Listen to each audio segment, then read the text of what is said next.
Be the greater fool. One of my favorite t-shirts. And what does that mean? That means take that leap.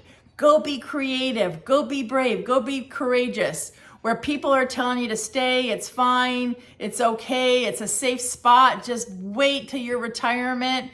And then you've got the greater fools who go and leap and jump and follow their passions and help people and impact their lives and impact their family lives. Be the greater fool.